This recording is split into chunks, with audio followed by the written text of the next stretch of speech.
₹1000 will do for me. Will అంటే ఫ్యూచర్ని తెలియజేస్తుంది. Do అంటే చేయుట, భవిష్యత్తులో చేయుట. ₹1000 భవిష్యత్తులో చేయడం ఏంటి? I can't understand. I don't like doing on the train. Doing on the train అంటే ట్రైన్లో చేయటం నాకు ఇష్టం లేదు. అదేంటి? సో ఫస్ట్ సెంటెన్స్లో విల్ డూ అంటే చాలు, అంటే ₹1000 విల్ డూ ఫర్ మీ అంటే ₹1000 నాకు చాలు అని చెప్పి అర్థం. అక్కడ విల్ డూ అంటే చాలు అని చెప్పి మీనింగ్ వస్తుంది. సెకండ్ సెంటెన్స్లో డూయింగ్ ఆన్ ద ట్రైన్ అంటే ట్రైన్లో ప్రయాణించడం. ట్రావెలింగ్ ఆన్ ద ట్రైన్ అంటే నాకు ట్రైన్లో ప్రయాణించడం ఇష్టం లేదని చెప్పి దాని యొక్క అర్థం. ఇటువంటి మనం కొన్ని ఊహించలేని మీనింగ్స్ని డూ అనేది స్పోకెన్ ఇంగ్లీష్లో ప్రత్యేకంగా ఇవ్వడం జరుగుతుంది. సో ఫ్రెండ్స్, ఈ వీడియో లెసన్లో ఆ డూ యొక్క ఉపయోగాలు ఏంటి, ఈ డూని స్పోకెన్ ఇంగ్లీష్లో ప్రత్యేకంగా రకరకాల సందర్భాల్లో ఏ విధంగా యూజ్ చేస్తూ ఉంటారనే విషయాలన్నీ కూడా మీకు తెలుగు ఎగ్జాంపుల్స్తో నేను డీటెయిల్గా ఎక్స్ప్లెయిన్ చేయడం జరుగుతుంది ఈ ఎక్స్క్లూజివ్ వీడియో లెసన్లో. ఫ్రెండ్స్, మనం సబ్జెక్ట్స్లలో I, we, you, they, any plural use చేసినట్లయితే వాటి తర్వాత మనం డూ యూజ్ చేసి ఉంటుంది. అలా కాకుండా మనం సబ్జెక్ట్స్లో హీ, షీ, ఇట్ ఏదైనా సింగులర్ యూజ్ చేసినట్లయితే వాటి తర్వాత మనం డస్ యూజ్ చేసి ఉంటుంది. అలాగే డూని మెయిన్ వెర్బ్గా యూజ్ చేసేటప్పుడు మిగతా మెయిన్ వెర్బ్స్ లాగే డూ కూడా 4 ఫామ్స్ ఉంటాయి. అవి V1, V2, V3 ing form. V1 do డస్లు మనం వాడుతూ ఉంటాం, V2గా డిడ్ వాడుతాం, V3గా డన్ యూజ్ చేస్తాం. అదే ఇంగ్ ఫామ్గా మనం డూయింగ్ని యూజ్ చేస్తూ ఉంటాం. Friends, the first use of do is ఎవరైనా ఒక పని చేయడం అని అర్థంలో ఎక్కువగా మనం యూజ్ చేస్తూ ఉంటాం. What are you doing now? ఇప్పుడు నువ్వు ఏం చేస్తూ ఉన్నావు? డూయింగ్ అంటే ఒక పని చేస్తూ ఉండుట. I will do it tomorrow, రేపు నేను అది చేస్తాను. రేపు కాబట్టి ఫ్యూచర్ కాబట్టి ఇక్కడ విల్ తర్వాత డూ యూజ్ చేస్తాం. ఏదైనా వ్యాపారం, యాక్టివిటీస్, స్టడీస్ ఎలా సాగుతున్నాయి, ఎలా జరుగుతుందో చెప్పి అడిగేటప్పుడు కూడా మనం ఈ డూ యూజ్ చేస్తుంటాం. How is the business doing? వ్యాపారం ఎలా సాగుతుంది, వ్యాపారం ఎలా నడుస్తుందని చెప్పి ఇలా డూయింగ్ వాడతాం. She is doing very well in the exams. ఆమె ఎగ్జామ్స్లో బాగా రాస్తుందంటే ఆమె ఎగ్జామ్స్లో మంచి ప్రతిభ కనబరుస్తుందని చెప్పి ఆ వాక్యం యొక్క అర్థం. అలాగే మనం ఎవరైనా పలకించేటప్పుడు, ఆరోగ్యం గురించి అడిగేటప్పుడు కూడా మనం డూ వాడుతూ ఉంటాం. Both mother and baby are doing well. తల్లి పిల్ల ఆరోగ్యంగా ఉన్నారంటే ఇక్కడ డూయింగ్ వెల్ అంటే ఆరోగ్యంగా ఉండుట. హౌ ఆర్ యూ డూయింగ్ అంటే హౌ ఆర్ యూ అని చెప్పి దాని యొక్క అర్థం. ఎలా ఉన్నారని చెప్పి మనం స్టార్టింగ్లో కన్వర్జేషన్ స్టార్టింగ్లో పలకరిస్తూ ఉంటాం కదా, అలాంటప్పుడు ఈ ఫ్రేజ్ యూజ్ చేయొచ్చు. హౌ ఆర్ యూ డూయింగ్ అంటే హౌ ఆర్ యూ అని చెప్పి దీని యొక్క అర్థం. దానికి ప్రతిస్పందనగా మనం ఐఎమ్ డూయింగ్ వెల్, నేను బాగున్నాను, నేను ఆరోగ్యంగా ఉన్నాను అని చెప్పి చెప్పచ్చు. ఫ్రెండ్స్, మనం ఎవరైనా పలకరించేటప్పుడు మొదట్లో హౌ డూ యూ డూ అంటాం. హౌ డూ యూ డూ అంటే ఎలా ఉన్నానని చెప్పి దాని యొక్క అర్థం. దానికి ప్రతిస్పందనగా హౌ డూ యూ డే అనవలసి ఉంటుంది.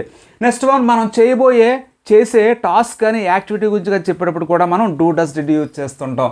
I do yoga daily, I do dance daily ఇలా అంటూ ఉంటాం. ఇక్కడ చూడండి, ఐ డూ యోగా డైలీ అంటే నేను రోజు కూడా యోగా చేస్తూ ఉంటాను చెప్పి దాని యొక్క అర్థం. నెక్స్ట్, హీ డస్ పెయింటింగ్ అంటే అతను పెయింటింగ్ చేస్తూ ఉంటాడు. దాని యొక్క అర్థం ఏంటి? అతని వృత్తి పెయింటింగ్ అని చెప్పి అర్థం. ఇక్కడ పెయింటింగ్ ప్లేస్లో మనం టీచింగ్, డ్యాన్సింగ్ అని చెప్పి ఇలా మనం ఏదైనా ఆ పనిని ఇంగ్ ఫామ్తో యూజ్ చేసి చెప్పొచ్చు.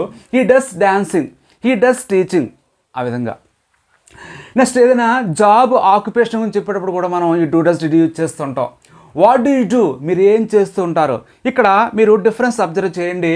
హౌ డూ యూ డూ అంటే ఎలా ఉన్నారు, వాట్ డూ యూ డూ అంటే మీరు ఏం చేస్తూ ఉంటారంటే ఇక్కడ అర్థం ఏంటి? మీ జాబ్ ఏంటి, మీ ఆక్యుపేషన్ ఏంటి అంటే మీరు బ్రతకడానికి మీరు ఏం చేస్తూ ఉంటారని చెప్పి అడిగేటప్పుడు ఈ వాట్ డూ యూ డూ మనం వాడుతూ ఉంటాం. ఐఎమ్ డూయింగ్ బిజినెస్, నేను బిజినెస్ చేస్తూ ఉంటాను. ఐఎమ్ డూయింగ్ జాబ్, నేను జాబ్ చేస్తూ ఉంటాను. ఐఎమ్ డూయింగ్ గ్రాడ్యుయేషన్, నేను డిగ్రీ చదువుతున్నాను అని చెప్పి ఇలా అన్నాం. What did he do those days? ఆ రోజుల్లో అతను ఏం చేసేవాడు? ఇక్కడ చూడండి, ఆ రోజుల్లో అంటే గతం కాబట్టి, పాస్ట్ కాబట్టి ఇక్కడ డిడ్ యూజ్ చేసి వచ్చింది. వాట్ డిడ్ హీ డూ అన్నాం. అలాగే ఎడ్యుకేషన్, స్టడీస్ గురించి ప్రస్తావించేటప్పుడు కూడా మనం యూజ్ చేస్తూ ఉంటాం. హీ ఈజ్ డూయింగ్ మెడిసిన్, అతను మెడిసిన్ చేస్తూ ఉన్నాడు. లేదా షీ ఈజ్ డూయింగ్ లా, ఆమె లా చేస్తుందని చెప్పి వాళ్ళు ఏ కోర్స్ అయితే చదువుతున్నారో ఆ కోర్సుని ప్రస్తావించేటప్పుడు ఇలా అంటాం. I'm doing degree first year, నేను డిగ్రీ ఫస్ట్ ఇయర్ చదువుతున్నాను అని చెప్పి ఇలా అంటాం. అయితే ఇక్కడ డూయింగ్ ప్లేస్లో మనం స్టడీయింగ్ కూడా యూజ్ చేయొచ్చు, కానీ ఎక్కువగా స్పోకెన్ ఇంగ్లీష్లో ఈ డూయింగే యూజ్ చేస్తుంటారు. ఫ్రెండ్స్, ఏదైనా పరిష్కరించడం అనే మీనింగ్తో కూడా మనం డూ యూజ్ చేస్తుంటాం.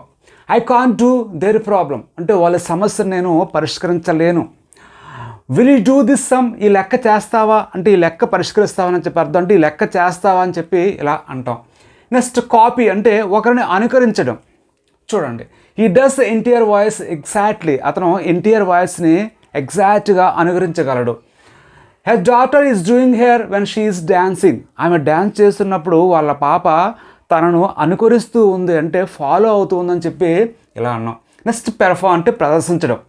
My son is doing dance in 10 minutes, 10 నిమిషాల్లో మా అబ్బాయి డ్యాన్స్ ప్రదర్శించబోతున్నాడు అని చెప్పి ఇలా అన్నాం. They are doing a script, వాళ్ళు స్క్రిప్ట్ ప్రదర్శిస్తూ ఉన్నారు అంటే యాక్ట్ నటిస్తూ ఉన్నారు అని చెప్పి ఇలా చెప్పొచ్చు. నెక్స్ట్ ఫినిష్ అంటే పూర్తి చేయడం. Have you done your work, నీ పని పూర్తయిందా, నీ పని పూర్తి చేసావా అని చెప్పి ఇలా అంటాం. ఫ్రెండ్స్ నెక్స్ట్ యూజ్ ఏంటంటే ఏదైనా ఒక పని చేయడం అర్థంలో ఈ డూ డస్ డిడ్ తర్వాత ఇంగ్ ఫామ్ కానీ ఏదైనా నౌన్ కానీ మనం యూజ్ చేస్తుంటాం. Take a look at some examples. She does dishes after having food, food తిన్న తర్వాత ఆమె సామాన్లు శుభ్రపరుస్తుంది. డూ డిషెస్ అంటే సామాన్లు క్లీన్ చేయడం, సామాన్లు శుభ్రం చేయడం. అయితే ఇక్కడ షీ అనే థర్డ్ పర్సన్ సింగులర్ కాబట్టి డూ అనే వెర్బ్కి ఇక్కడ ఎస్ యాడ్ చేసాం. సో షీ డస్ డిషెస్ అన్నాం. నౌ ఐఎమ్ డూయింగ్ ఐరనింగ్, ఇప్పుడు నేను ఇస్త్రీ చేస్తూ ఉన్నాను. డూ ఐరనింగ్ అంటే బట్టలు ఇస్త్రీ చేయడం, ఇప్పుడు చేస్తూ ఉన్నాను కాబట్టి డూయింగ్ ఐరనింగ్ అని చెప్పి ఇలా అన్నాం. She will do cooking in 5 minutes, 5 నిమిషాల్లో ఆమె వంట చేస్తుంది. ఇక్కడ చూడండి విల్ డూ కుకింగ్. నెక్స్ట్ ఏదైనా ట్రావెల్ చేయడం అంటే ప్రయాణం చేయడం అర్థంలో కూడా మనం ఈ డూ డస్ వాడుతూ ఉంటాం. How far have you done on your bike, నీ బైక్ మీద ఎంత దూరం ప్రయాణం చేసావు. ఇక్కడ చూడండి డూ అనే వెర్బ్ యొక్క థర్డ్ ఫామ్ డన్ అని యూజ్ చేసాం. హ్యావ్ యూ డన్ అంటే ప్రయాణం చేయటం. I don't like doing on train, రైల్లో ప్రయాణించడం నాకు ఇష్టం ఉండదు. డూయింగ్ ఆన్ ట్రైన్ అంటే రైల్లో ప్రయాణించడం. Next my bike is doing 40 km/h అంటే నా బైక్ ఏమో గంటకి 40 km స్పీడ్తో వెళ్తుందని చెప్పి ఇలా స్పీడ్ తెలియజేసేటప్పుడు కూడా మనం ఈ డూ యూజ్ చేయొచ్చు. స్పెండ్ టైం, సమయం గడుపుడని అర్థంలో కూడా మనం వాడుతుంటాం. I did a lot of time with my friends yesterday, నిన్న మా ఫ్రెండ్స్తో చాలా ఎక్కువ సమయం గడిపారని చెప్పి ఇలా అన్నాం.